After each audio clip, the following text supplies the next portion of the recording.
O som do fado subia pelas vielas de Alfama como uma prece antiga, ferida e bela. A luz do entardecer derramava-se sobre as paredes descascadas, e o vento trazia o cheiro do mar misturado ao café fresco das varandas. Miguel Lacerda caminhava lentamente, com a câmera pendurada no pescoço e o caderno de anotações aberto na mão. Viera de São Paulo para escrever uma reportagem sobre o bairro mais velho de Lisboa, onde as casas de azulejos estavam sendo compradas por milionários, estrangeiros e transformadas em hotéis de luxo. Mas, ao atravessar a viela estreita da Rua das Escadinhas, o jornalista sentiu que algo o chamava. Havia uma casa abandonada, com as janelas cobertas de pó e as cortinas rasgadas pelo tempo. O portão de ferro rangeu quando ele empurrou, e o som ecoou pelo corredor vazio como um lamento.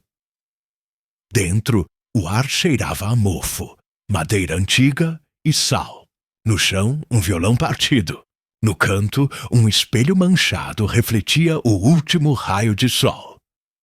Miguel subiu as escadas devagar. O chão rangia sob os passos. No segundo andar, uma sala coberta de pó. E ali, sobre uma mesa de mogno, envolta por teias de aranha, um envelope amarelado, selado com cera vermelha em forma de andorinha. Ele o pegou com cuidado. A cera se partiu com um estalo suave. Dentro, um papel de textura grossa, levemente perfumado por algo doce, distante. Talvez jasmim, talvez memória. A caligrafia era elegante, curvada, como uma canção escrita à mão. Lisboa, 17 de maio de 1987. Se algum dia alguém encontrar esta carta, que saiba, o amor é uma casa em ruínas, e mesmo assim, há quem ainda queira morar nela. Helena Duarte Miguel sentiu o corpo arrepiar. O nome soava familiar. Helena Duarte. O eco de uma voz que sua mãe costumava ouvir nos discos antigos. Uma cantora de fado que desaparecera misteriosamente há décadas. Ele guardou a carta no bolso do casaco. Do lado de fora, a cidade acendia suas luzes. O Tejo cintilava como um espelho líquido. Enquanto saía da casa, o vento soprou e uma folha de jornal velho colou-se ao seu pé. Na manchete, amarelada pelo tempo, cantora Helena Duarte desaparece após último concerto no Clube de Mouraria. O coração de Miguel acelerou. Por instinto, ele pegou o recorte e o guardou junto à carta. E naquele momento, soube que sua reportagem não seria apenas sobre casas. Seria sobre fantasmas. Miguel passou a noite sem dormir. No quarto do Hotel Tivoli Avenida Liberdade, as luzes da cidade entravam pelas cortinas de linho e dançavam no teto. A carta estava sobre a mesa, aberta, entre uma taça de vinho do Porto e um bloco de notas cheio de rabiscos. Ele observava a caligrafia, cada curva, cada traço. Havia algo de íntimo quase vivo naquelas letras, como se a mulher que as escrevera ainda estivesse ali, sussurrando. Pegou o laptop e digitou o nome. Helena Duarte, cantora fado. Desaparecida em 1987. As primeiras matérias apareciam em jornais antigos digitalizados. Helena Duarte, voz revelação do fado, some misteriosamente após concerto em Alfama. Última vez vista saindo do Clube de Mouraria. Rumores de um romance secreto com um compositor casado. Miguel inclinou-se para trás, o coração batendo forte. Seu pai, Tomás Lacerda, foi um compositor, e em 1987 ele ainda vivia em Lisboa. Na manhã seguinte, Miguel foi até Clube de Mouraria. O local ainda existia, agora reformado, cheio de turistas e taças de vinho. Mas no canto, um homem velho dedilhava a guitarra portuguesa, e a melodia parecia arrastar o tempo. Miguel esperou o intervalo e aproximou-se. O senhor conheceu Helena Duarte? O músico levantou o olhar. Os olhos eram turvos, mas o sorriso era triste. Helena. Ninguém canta como ela. O fado morreu um pouco no dia em que ela desapareceu. O senhor sabe o que aconteceu? Eu sei apenas que ela amava alguém que não podia amar.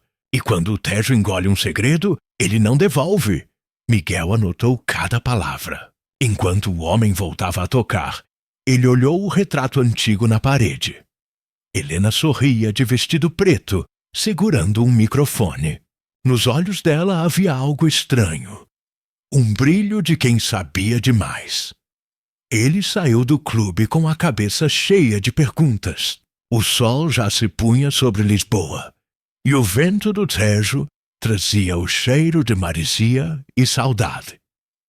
De dentro do bolso, a carta de Helena parecia pulsar como um coração.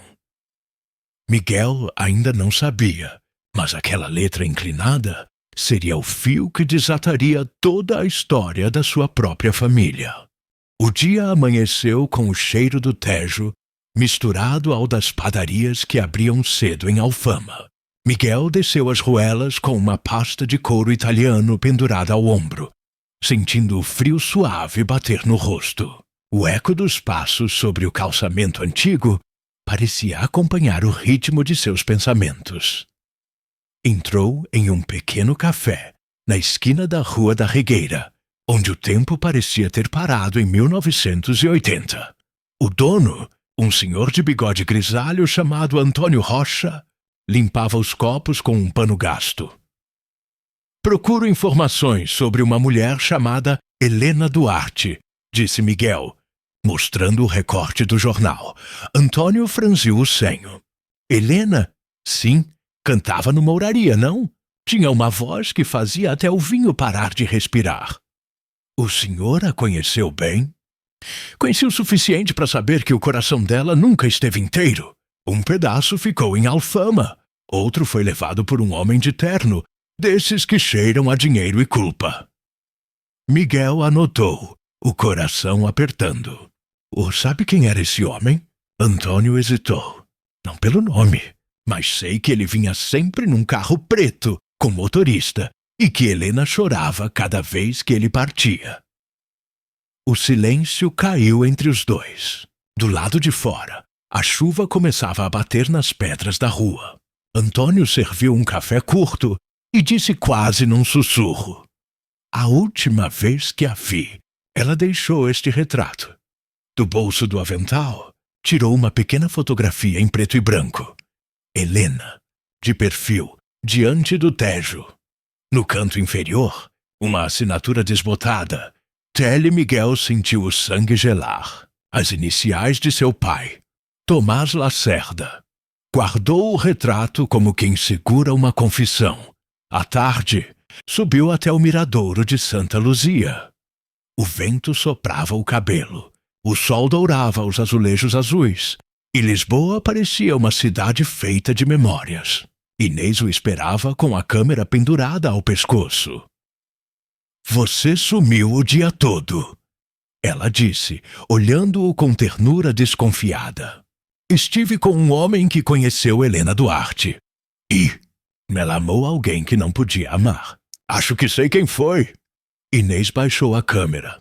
Miguel, às vezes as histórias que a gente procura já estão dentro da gente. A questão é se queremos lê-las. Ele sorriu de leve, mas o olhar ficou preso no Tejo.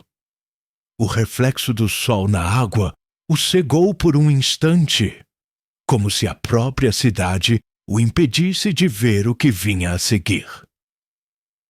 Naquela noite, de volta ao hotel, Miguel estendeu a fotografia sobre a mesa. Ao lado, a carta de Helena aberta. Os dois objetos pareciam conversar em silêncio. A tinta e a luz trocando segredos que só o tempo compreendia. Pegou uma lupa de bolso e examinou o verso da foto. Ali, quase invisível sob a luz quente do abajur, havia uma anotação a lápis. Para o homem que me ensinou a cantar o silêncio. O estômago de Miguel se contraiu. Seu pai, Tomás Lacerda, fora um compositor famoso por transformar dor em música. Mas jamais mencionara Helena, nem o fado, nem a Alfama. Na prateleira da casa de sua mãe, havia dezenas de discos, clássicos, jazz, bossa nova. Mas nenhum vinil de fado. Talvez porque cada acorde lembrasse algo que ela tentou esquecer. Na manhã seguinte, Miguel foi visitar Beatriz Lacerda, sua mãe, em sua casa no bairro de Campo de Ourique. O apartamento era elegante e silencioso, decorado com móveis antigos e cortinas de linho branco. O cheiro de chá de hortelã e flores secas pairava no ar. Beatriz, vestida com um robe de seda azul, o recebeu com um sorriso sereno. Meu filho jornalista voltou para desenterrar fantasmas? Miguel colocou a fotografia sobre a mesa. Mãe, quem é esta mulher? Beatriz olhou a foto e o sorriso sumiu. Demorou alguns segundos para responder. Helena Duarte. Eu a conheci. Ela era uma mulher extraordinária. E o pai? E teu pai era um homem fraco, Miguel. Forte no piano, fraco no amor. Ela caminhou até a janela, olhando a cidade lá embaixo. Helena não foi a primeira, mas foi a última. Depois dela, ele nunca mais compôs uma nota verdadeira. Miguel aproximou-se. Por que nunca me contou? Beatriz suspirou. Porque há verdades que não cabem em uma casa. Elas racham as paredes. Ao sair, Miguel sentiu o vento frio bater no rosto. A carta de Helena queimava em seu bolso como uma confissão atrasada. Desceu a avenida e entrou num antiquário próximo ao Quiado. O dono, um francês de barba grisalha, o reconheceu de um artigo. De procurar algo específico, Monsieur Lacerda. Miguel mostrou a foto. E sim, algo que tenha pertencido a ela. O antiquário sorriu. Tenho algo que pode interessar. De uma caixa de madeira, tirou um pequeno disco de vinil, com uma etiqueta escrita à mão. Helena Duarte, o fado do homem de mãos manchadas de tinta. Miguel passou o dedo sobre o rótulo. O coração batia como um tambor. Sabia o que precisava fazer. Ouvir aquela música. Porque nela talvez estivesse escondida a resposta que nenhuma carta ousou dizer. O apartamento em Alfama estava silencioso quando Miguel colocou o vinil na velha vitrola que o antiquário lhe emprestara. O som do agulha tocando o disco soou como o início de uma confissão. Primeiro, o ruído suave do vinil girando. Depois, uma respiração curta, feminina, antes da primeira nota. A voz de Helena Duarte encheu o cômodo. Uma voz feita de seda e feridas. Há um homem com as mãos manchadas de tinta que escreve o destino em papéis que rasgam corações. Se eu sou fado, ele é culpa, e juntos compomos o silêncio. Miguel fechou os olhos. A música era um sussurro de dor e desejo. A cada verso, uma nova confirmação do que ele temia. O homem de quem Helena falava era Tomás Lacerda, seu pai. Ele pegou o copo de vinho do Porto e deu um gole, mas o sabor parecia cinza. As notas seguintes soaram como uma despedida. O amor que não se canta morre afogado no Tejo. Quando a canção terminou, o silêncio da agulha riscando o fim do disco foi mais doloroso que qualquer acorde. Miguel ficou parado, encarando o reflexo do Tejo pela janela. O rio parecia mover-se lentamente, carregando segredos como um confessionário líquido. Na manhã seguinte, ele caminhou até o cemitério dos prazeres. O túmulo de seu pai ficava sob uma oliveira antiga, cercado por mármore branco e flores artificiais. Miguel ajoelhou-se segurando a fotografia e a carta. Você mentiu, pai, murmurou. Transformou o amor em música e a culpa em silêncio. O vento soprou, balançando as folhas. Por um instante, Miguel achou ouvir a voz de Helena misturada ao farfalhar da oliveira. Ao sair do cemitério, o celular vibrou. Uma mensagem de Inês. Encontrei algo. Vem para o estúdio. Urgente. O estúdio ficava no bairro Alto, num prédio antigo reformado. Quando Miguel entrou, Inês estava diante de um monitor, ampliando digitalmente uma imagem. Olha isso, disse ela, apontando. Na fotografia original de Helena, ampliada e tratada com filtros, aparecia um reflexo no espelho atrás dela. Um homem ao piano. O rosto parcialmente oculto pela sombra era o de Tomás Lacerda. É ele, sussurrou Miguel. E o teu pai, confirmou Inês. E parece que não era um encontro isolado. Encontrei outra foto, tirada na mesma noite por um fotógrafo chamado Álvaro Fialho. O nome te soa familiar? Era o irmão do avô de Helena, respondeu ele, lembrando-se das notas da pesquisa. Inês cruzou os braços. Miguel, você vai publicar isso? Ele hesitou. Ainda não sei. Isso não é mais só uma reportagem. Então o que é? É a história da minha família, escrita por mãos alheias. Ela o olhou em silêncio. O barulho distante dos bondes elétricos subindo a colina era o único som entre eles. E naquele instante, Inês percebeu. Miguel não estava apenas tentando revelar uma verdade. Estava tentando se perdoar. A noite desceu sobre Lisboa com um brilho dourado de nostalgia. Miguel e Inês caminhavam juntos pelo Chiado, onde as vitrines de luxo refletiam o rosto dos transeuntes como espelhos frágeis. Entraram num pequeno restaurante com luz de velas. O garçom serviu vinho tinto e bacalhau à brás. O ambiente era calmo, mas a tensão entre os dois se acumulava como fumaça invisível. Miguel, começou Inês, você está se afundando nesse passado. Eu te vejo desaparecer um pouco mais a cada dia. Não posso parar agora. Essa história me escolheu. Histórias não escolhem, Miguel. As pessoas escolhem se vão continuar a viver nelas. Ele pousou o talher, o olhar distante. Helena e meu pai, tudo o que eles esconderam está ecoando em mim. Talvez o que eu mais tema seja descobrir que herdei o mesmo silêncio. Inês segurou a mão dele. Você não é ele. E se eu for? E se o sangue for mais forte que a verdade? Ela se inclinou, o rosto próximo. A diferença é que você procura o que ele fugiu de ver. Isso já é redenção. O vinho estava morno. A cidade respirava lá fora. Inês apoiou a cabeça no ombro dele. Quando terminarmos aqui, quero que venhas comigo ao Brasil. Há exposições esperando pelas tuas palavras, não pelos teus fantasmas. Miguel sorriu, fraco. E se os fantasmas forem a única coisa verdadeira que me resta? Ela não respondeu. O som distante de um guitarrista de rua atravessou as janelas. Tocava Barco Negro. O fado misturava-se ao barulho da chuva fina. Miguel olhou seu reflexo no vidro. O rosto dele e o de Inês sobrepostos, como duas vidas tentando caber na mesma memória. E, por um instante, achou ver o vulto de Helena caminhando sob a chuva do outro lado da rua. Um vestido preto, um olhar de melancolia. Piscou, e a figura sumiu.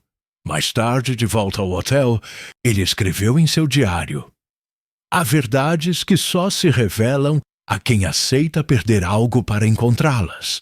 Helena perdeu o amor. Meu pai perdeu a alma e eu talvez esteja prestes a perder o que ainda me resta de paz. Fechou o caderno e apagou as luzes. A cidade dormia, mas o fado continuava a tocar, vindo de algum lugar invisível, lembrando-lhe que certas músicas não terminam. Apenas mudam de tom. A chuva caía fina sobre Lisboa quando Miguel decidiu voltar à casa da mãe. O som dos pingos contra os parapeitos misturava-se ao eco distante dos elétricos descendo a colina. No bolso do casaco, o vinil, a fotografia e a carta. O peso da verdade inteira condensado em 3 objetos. Beatriz o esperava na sala, vestida de cinza, o rosto tranquilo de quem já sabia.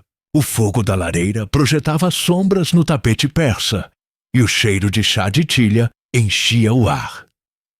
Miguel colocou os objetos sobre a mesa. Mãe, não quero mais mentiras. Ela o observou longamente. Depois, aproximou-se e passou o dedo sobre a fotografia de Helena.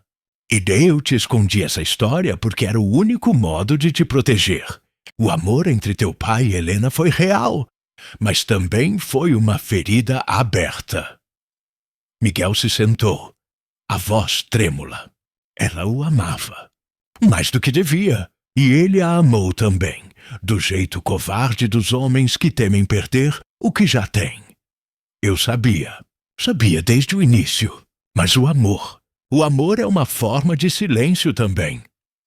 Beatriz foi até uma gaveta e tirou um envelope envelhecido. Esta carta chegou para teu pai uma semana depois do desaparecimento dela. Ele nunca a abriu. Eu guardei. Miguel olhou para o envelope. O selo era o mesmo, uma andorinha em cera vermelha. Com mãos trêmulas, ele rompeu o lacre. Tomás, se o fado é destino, o nosso foi desafinar no momento em que ousamos cantar juntos. Eu não te culpo, mas parto antes que o amor vire mentira. Não busques por mim. Busca apenas o som do que não disseste. Acá as lágrimas correram sem ruído. Beatriz, com a voz embargada, sussurrou. Teu pai morreu com essa carta por abrir, e eu vivi 30 anos tentando esquecer o que o silêncio me custou. Miguel levantou-se e abraçou-a. Por um instante, mãe e filho ficaram imóveis. O crepitar da lareira sendo o único som no mundo. A chuva intensificou-se do lado de fora, como se Lisboa lavasse os pecados dos vivos e dos mortos. Beatriz respirou fundo e disse: Vai, Miguel, escreve tua história, mas desta vez escreve-a inteira. 2 dias depois, o sol voltou a brilhar sobre Alfama. O tejo refletia a luz como uma promessa nova. Miguel subiu a colina com uma pasta de couro e um buquê de flores brancas. Parou diante de uma lápide simples no canto do cemitério de São Vicente. Helena Duarte, 1958-1987. Ninguém jamais viera visitar. Ele se ajoelhou, abriu a pasta e retirou 2 cartas. A de Helena e a que ele mesmo havia escrito na noite anterior. Helena, encontrei tua voz em tudo o que meu pai tentou esconder. Descobri que o silêncio dele era feito do medo de não merecer ser amado. Mas teu fado sobreviveu, e nele encontrei o som do perdão. Colocou as 2 cartas sobre a lápide e deixou que o vento as tocasse. Lá embaixo, o bairro de Alfama despertava. Uma guitarra portuguesa começou a tocar. Um homem cantava Estranha Forma de Vida. A melodia subia pelas ruas como incenso. Inês apareceu ao longe, uma câmera nas mãos. Você conseguiu? Miguel sorriu, cansado, sereno. Não sei se consegui, mas acho que pela primeira vez escrevi algo que não é para os jornais. Ela se aproximou e fotografou as cartas sobre o mármore. E o artigo? Vai se chamar A Carta Nunca Enviada. Inês abaixou a câmera e disse, num tom quase de oração: talvez todas as cartas cheguem, quando deixamos de fugir delas. O vento soprou, levando uma das folhas até o Tejo. Miguel a seguiu com o olhar até desaparecer nas águas prateadas. Por um instante, ele ouviu, ou imaginou ouvir, a voz de Helena sussurrando no ar. O amor não termina, Miguel. Ele apenas muda de casa. E então o fado se calou. Lisboa continuou viva, dourada e cansada, como se soubesse que cada história que se encerra é apenas o começo de outra. Miguel desceu a colina de mãos dadas com Inês. O sol batia nas pedras, o perfume do café enchia o ar e a cidade parecia finalmente em paz.